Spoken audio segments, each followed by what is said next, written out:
A verdade é que o primeiro passo para a gente chegar a algum lugar é decidir que não quer estar mais aonde nós estamos.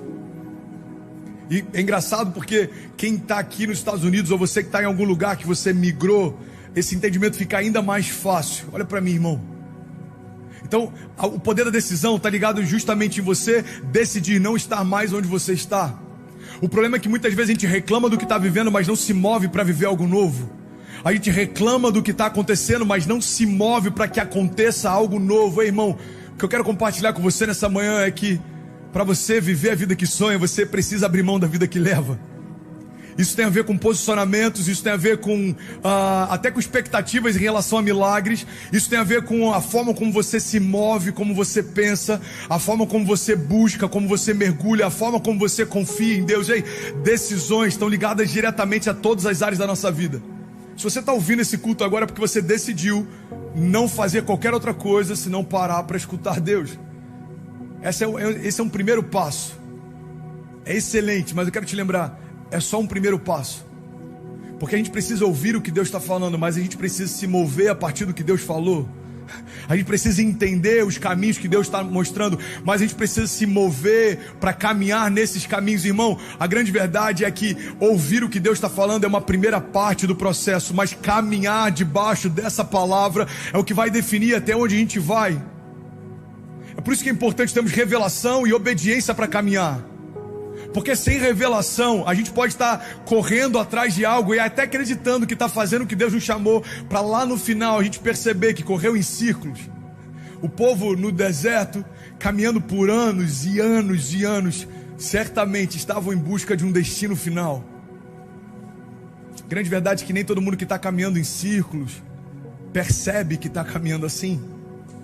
Então o que eu quero compartilhar com você é que as decisões que a gente precisa tomar precisam partir de um pressuposto. Deus me deu uma direção. E logo em seguida eu preciso me mover a partir do que Deus falou. Tem gente cansada porque se move sem ouvir o que Deus falou. Tem gente frustrada porque ouve o que Deus falou, mas não tem ousadia para se mover. Agora é impossível alguém que ouviu o que Deus falou e se moveu a partir disso não viver as promessas que Deus fez. Não faz sentido Deus te dar uma direção, você seguir essa direção e Ele não cumprir o que Ele prometeu. É quase como se fosse: ei, faz a sua parte, porque a minha eu já fiz. A Bíblia diz que para toda palavra que recebemos de Deus, para toda promessa que Deus nos fez, nós já temos em Cristo o sim. Ou seja, Deus está dizendo: olha, o que eu te prometi não é algo que vai depender da próxima estação, que vai depender de como tá as circunstâncias lá nos céus. Olha, eu te prometi, mas é porque, sabe, André, esse ano algumas coisas mudaram aqui nos céus e a gente precisa adiar um pouco. Não, irmão. As promessas que Deus nos faz, elas não dependem de tempo para acontecer. Isso que eu acho a maior loucura da fé. As promessas que Deus nos faz, a partir do momento que saíram da boca de Deus, elas já aconteceram. A questão é se a gente vai acessá-las ou não. Mas elas já estão lá. Entende isso, irmão?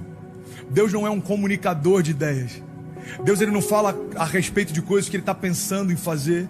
Deus não compartilha promessas que Ele está pensando em cumprir. Deus não compartilha ideias que Ele está pensando em estabelecer. Não. Existe um poder criativo na palavra que sai da boca de Deus. Guarda isso, irmão. Lá no início a Bíblia diz que a terra era sem forma e vazia, havia trevas. Só que quando Deus disse: haja luz, houve luz.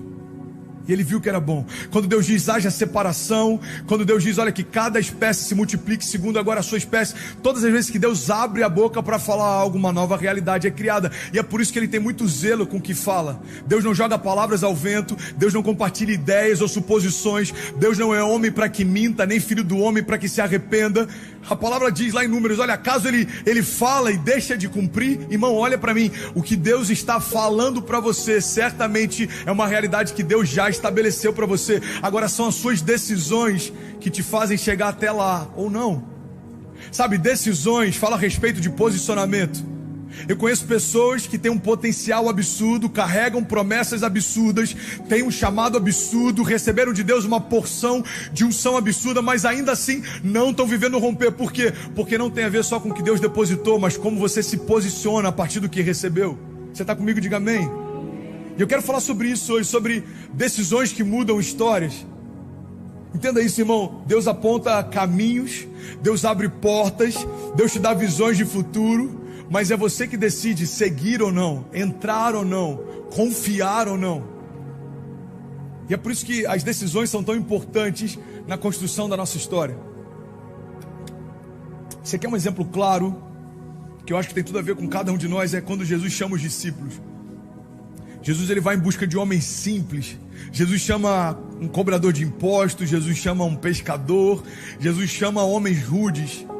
E sabe o que é interessante? O chamado de Jesus para aqueles homens não tem nada a ver com o mérito deles, eles não mereciam ser chamados. Mas sabe o que mudou a história? É que eles decidiram responder ao chamado. Tem muita gente que Deus já chamou para viver milagres, viver promessas, andar sobre as águas, derrubar gigantes, mas porque decidiu permanecer onde está, continua sem viver aquilo que Deus prometeu que faria. Irmão, olha para mim em nome de Jesus. Se Deus te deu uma promessa e alguma coisa ainda não aconteceu, a gente precisa entender que com certeza o que está faltando nessa equação é culpa nossa. Às vezes pessoas questionam Deus. Tem gente que vem falar para mim: eu tô chateado com Deus, eu tô revoltado com Deus, porque Ele prometeu isso e ainda não se cumpriu. Porque, irmão, deixa eu te falar, se Deus fez uma promessa e ainda não aconteceu, pode ter certeza, a parte que está faltando nessa história é a sua. E é por isso que é importante a gente ter, além de obediência, revelação. Por quê? Porque tem muita gente frustrada esperando de Deus promessas que também Deus nunca fez. Talvez você recebeu uma palavra de alguém e você acha que foi Deus que te prometeu. Não, Deus está falando: eu nunca te disse isso. Irmão, decisões são importantes, mas eu quero em todo o tempo dessa mensagem trazer esse contraponto. Mas tão importante quanto as decisões que a gente tem é aquilo que Deus falou antes da gente decidir se mover. Eu não sei se faz sentido para você, mas romper é uma decisão, sabe? Confiar é uma decisão, crer é uma decisão. Tem muita gente que tem ousadia para se lançar em abismos, mas não consegue ter ousadia para se lançar em Deus. Eu lembro que uma vez eu ouvi algo de um pastor, ele falou: sabe, André, existe um espírito, eu gosto de chamar do espírito do homem forte. E você percebe isso normalmente em pessoas que são improváveis e de alguma forma deram certo. Para esses homens é difícil a ideia de confiar em Deus a ponto de descansar nele, porque ele se acostumou a fazer com as próprias mãos, ele se acostumou a construir a própria história. E eu lembro que quando eu vi isso, eu falei: uau, até para a gente descansar em Deus, a gente precisa decidir. Eu tirei 5 dias off agora, depois de 7 meses ininterruptos. Irmão, foi uma decisão, eu decidi parar. E no segundo dia eu estava olhando para a Kezinha e me perguntando por que eu não fiz isso antes. A gente decide, a grande verdade é que a gente decide, e a gente, através das decisões que faz, constrói o tipo de vida que a gente leva. Então, se você ainda não está vivendo milagres, talvez você decidiu se encher de qualquer outra coisa, senão da palavra que gera milagres. Talvez você está se sentindo cansado, quem sabe em algum momento você decidiu sentar em rodas de escarnecedores, pessoas que falam mal de igreja, falam mal de liderança, questionam em relação a uma série de coisas, e a tua fé foi se esvaindo, a tua expectativa em relação ao sobrenatural foi diminuindo, e hoje você está se sentindo desanimado, mas com certeza em algum momento você decidiu estar naqueles lugares, ouvir aquelas pessoas, entrar naquelas portas, estabelecer aquelas alianças. Irmão, olha para mim em nome de Jesus. A gente precisa entender e reconhecer que tudo aquilo que a gente tem feito, que tem trazido frustração, certamente começou por uma decisão que nós tivemos, muitas vezes sem perguntar para Deus o que Ele achava. Tem gente que fala: pastor, eu preciso que Deus abençoe a minha empresa. Irmão, será que Deus se alegra com esse projeto, ou Deus tem algo melhor preparado para você? Às vezes a gente está se agarrando a algo que Deus não se agarra. Às vezes a gente está se cansando, tentando construir algo que Deus não se alegra. E Deus está falando: ei, você precisa decidir quem é por você. Você precisa decidir quem é que estabelece sonhos para você, quem é que guarda você no meio do caminho e quem é que abre portas para você. Você precisa decidir quem é o teu provedor, quem é a tua esperança, onde está a tua confiança. Sabe, uma das chaves que eu queria compartilhar é que a gente precisa entender que as nossas decisões nada mais são do que a expressão do estado que está o nosso coração. Guarda isso, irmão. As nossas decisões são uma expressão do estado em que o nosso coração está. Provérbios 4:23 diz: sobre tudo que se deve guardar, guarda o teu coração, porque dele procedem as fontes da vida. Sabe, Deus está falando, guarda o teu coração, filho, porque emoções doentes geram decisões doentes. Emoções em desordem, meu despertador, emoções em desordem fazem com que a tua história entre em desordem.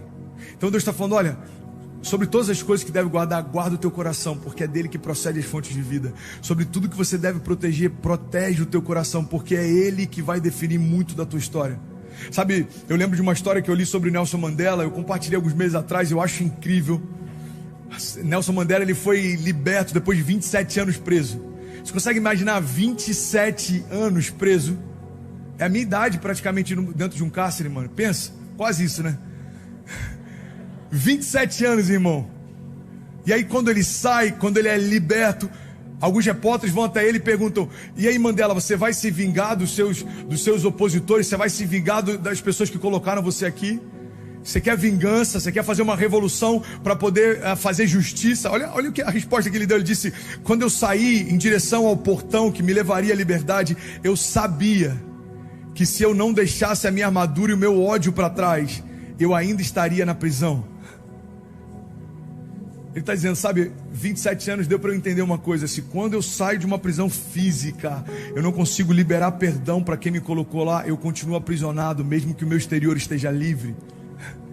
A gente vê um contraponto com a história de Paulo e Silas, o exterior deles cativo, mas o interior deles completamente liberto. Então entenda isso, irmão, a gente precisa entender que as nossas decisões, elas são uma expressão direta de como está o nosso coração. Um homem que está em paz, já dizia o poeta, não quer guerra com ninguém. Você já viu pessoas que estão sempre reclamando, sempre em crise, sempre afrontando? Irmão, pode ter certeza, o coração dessa pessoa não está em paz. Uma das coisas que eu mais ouvia quando estava no início da minha caminhada, eram pessoas me questionando, porque eu tinha me tornado evangélico, e não fazia sentido para eles, porque eles viam alguns homens, alguns pastores evangélicos na televisão, ou na mídia, e toda vez que aquela pessoa se levanta para falar, ela fala para reclamar de alguém, ela fala para agredir alguém, ela fala para confrontar alguém. Você deve ter lembrado de alguns nomes. Sabe qual é o grande problema? O problema é que o evangelho tem um propósito de trazer paz. Um homem que vive em guerra certamente é um homem que não encontrou os propósitos que Deus tem para si, porque quando a gente se conecta com o nosso propósito, irmão, não nos importa mais o que dizem, não nos importa mais o que está acontecendo lá fora, não nos importa mais o tamanho dos gigantes que estão vindo contra nós. Eu tenho uma palavra de Deus e isso me mantém de pé. Eu tenho uma direção clara de Deus e é isso que me mantém firme. Circunstâncias temporárias não vão tirar de mim a confiança numa palavra de vida eterna que Deus liberou. A gente precisa ter esse entendimento. Então, talvez o que você está preocupado, você está decidindo errado o tempo inteiro, você se frustra com relacionamentos, você se frustra porque você dá acesso a pessoas que não deveria dar, você faz alianças com pessoas que não deveria fazer. Talvez você está há anos batendo cabeça, se frustrando e recomeçando, e aí você quer mudar suas decisões. Ei, olha para mim, cara, as decisões são uma expressão de como está o teu interior. Quando a palavra diz que sobre todas as coisas que você deve guardar, guarda o teu coração, basicamente a palavra está dizendo, olha, antes de você tentar mudar o mundo, deixa eu mudar o teu interior primeiro. Antes de você tentar falar para todo mundo como devem fazer, deixa eu ensinar você como eu quero que você faça.